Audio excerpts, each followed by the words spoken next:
বেসামরিক বিমান পরিবহন।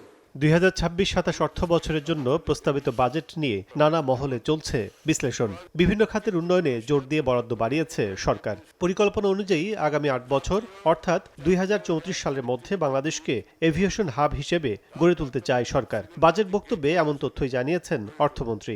দক্ষিণ পূর্ব এশিয়ার অন্যতম প্রধান এভিয়েশন হাবে উন্নীত করা উদ্যোগ নেওয়া হয়েছে। জাতীয় এয়ার কানেক্টিভিটি গ্রিড গড়ে তোলা, ঢাকা, চট্টগ্রাম, সিলেট আন্তর্জাতিক বিমানবন্দরকে লজিস্টিক্স ও যাত্রী হাবে উন্নীত করুন।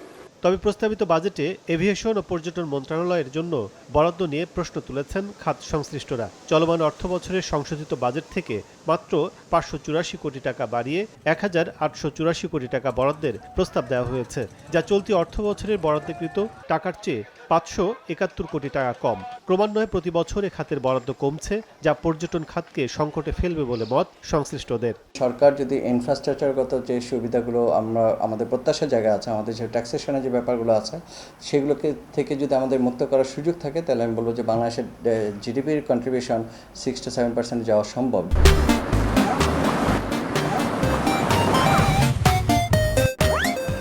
লক্ষ্যের উপরে ভিত্তি করে অ্যাক্টিভিটিস নির্ধারণ হয়, অ্যাক্টিভিটিসের উপরে ভিত্তি করে আপনার বরাদ্দ হয়।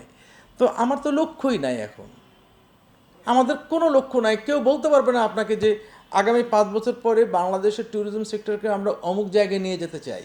এদিকে এভিয়েশন খাতের উন্নয়নে আন্তঃবিমানবন্দরের যোগাযোগ বৃদ্ধি ও অবকাঠামো সক্ষমতা উন্নয়নে গুরুত্ব না দিলে এভিয়েশন হাবের স্বপ্ন খাতা কলমেই থাকবে বলে মত বিশেষজ্ঞদের। ট্যুরিজমের যে প্রায়োরিটি সেক্টর হিসেবে দেখার যে জায়গাটা, সেই জায়গাটাও তো আমার মনে হয় যে কিছুটা ঘাটতি রয়েছে আমাদের। এবং হিস্ট্রিক্যাল প্যাটার্ন অনুযায়ী আমরা যদি দেখি, সবাই আমরা ঘুরতে পছন্দ করি, কিন্তু কেন যেন মানে পর্যটনের যখন গুছিয়ে পর্যটন করার ব্যাপারটা আসে, আমরা করে উঠতে পারি না। এটা তো নেটওয়ার্কিং এবং দেশের মধ্যে ব্যবসা বাণিজ্যের উন্নয়ন, ট্যুরিজম সেক্টরের উন্নয়ন এবং একটা বড় ধরনের চাকরির বাজার সৃষ্টি করেছে। তাদের এয়ারলাইনগুলোতে প্রচুর পরিমাণে বাংলাদেশি স্টাফ তারা কাজ করছে, বিভিন্ন পদে কাজ করছে। এই এয়ারলাইনগুলোকে আমরা বাঁচিয়ে রাখতে গেলে বাজেটারি সাপোর্ট দরকার হবে। একদিকে নীরব কর্মসংস্থান তৈরি, অন্যদিকে বিশ্ব এভিয়েশনের সঙ্গে প্রতিযোগিতাপূর্ণ খাত হিসেবে গড়ে তুলতে এ খাতে বরাদ্দ কয়েক গুণ বাড়ানোর দাবি অংশীজনদের। কাজল আব্দুল্লাহ, সময় সংবাদ, ঢাকা।